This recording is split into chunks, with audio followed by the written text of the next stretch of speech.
G'day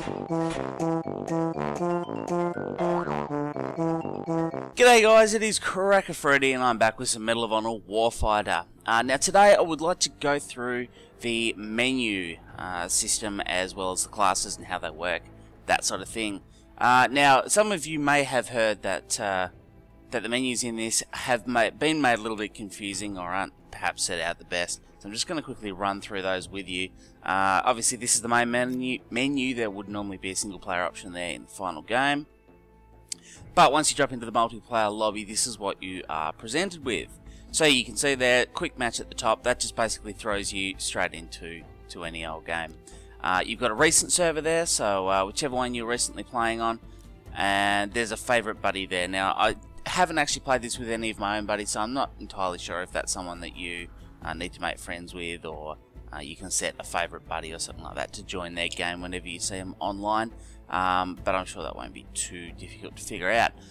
You got introduction there, so if we go to introduction, it gives you the multiplayer lobby introduction, and that tells you a few things there. Right, now you'll see along the top you've got lobby, find game, my soldier, my gun, platoon, stats and leaderboard, and options. So this is obviously the lobby. When you move to the right, you get your find game options, which is again quick match, favorite servers, recent servers, or server browser. So that's pretty cool. You can obviously set servers to favorite, that sort of thing, or find a recent one. So again, something that Battlefield 3 players will have seen, but perhaps Call of Duty players will not have. Next is my soldier. And this is where things get a little bit confusing. It did take me a while to figure out, probably mainly because I was just interested in madly pumping that A button until I was in a game. But you see there you've got the 6 nationalities there. But it's actually not about the nationalities or the countries, it's about what class they are. So, far left you've got the sniper. Then you've got an assaulter, demolitions, heavy gunner, point man, or spec ops. Now, I know I have explained this in one of my previous videos, but essentially they're not directly connected to any country, even though there's countries listed there. For example, with the sniper, I actually started off with a Korean sniper. Now, I haven't done a lot of sniping, so I'm thinking I was able to upgrade that class simply by leveling up within the game itself.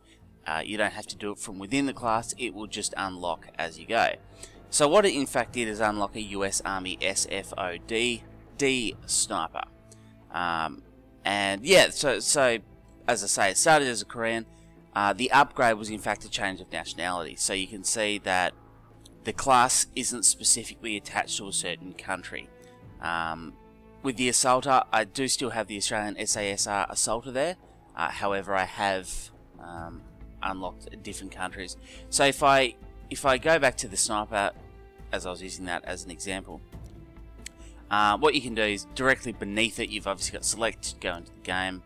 You've got change weapon there, which is pretty obvious, and you can go change unit nationality. So within the Australian point man actual class, you can unlock these different countries as you go. So you don't actually keep the same country within the class, is I guess what I'm trying to emphasize. So you started with the Swedish SOG point man, which I've actually already done a video on. We then leveled up and got the Australian SASR point man, and you can see as you continue to level up, you get the British SAS, German, KSK. Now I'm assuming these are in sequential order, and if anybody is interested, the top one is a US OGA point man. So probably no surprises that was going to be the top one. But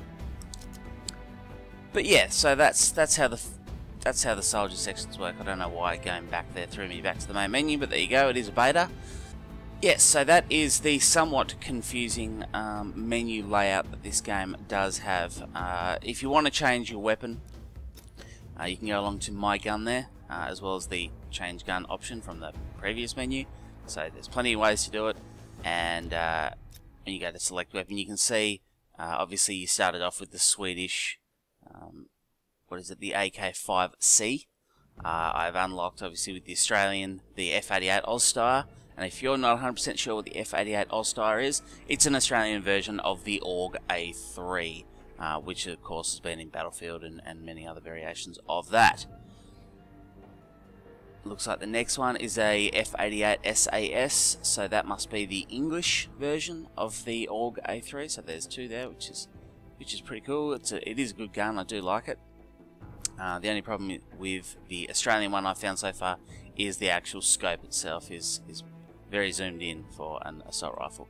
But anyway, you are able, if you see on the left there, you've got a list of actual options you can change with the gun. So I haven't unlocked anything so much yet. You can see if I go into optics there, the low powered size, which is what I'm be more interested in on this weapon, is still locked.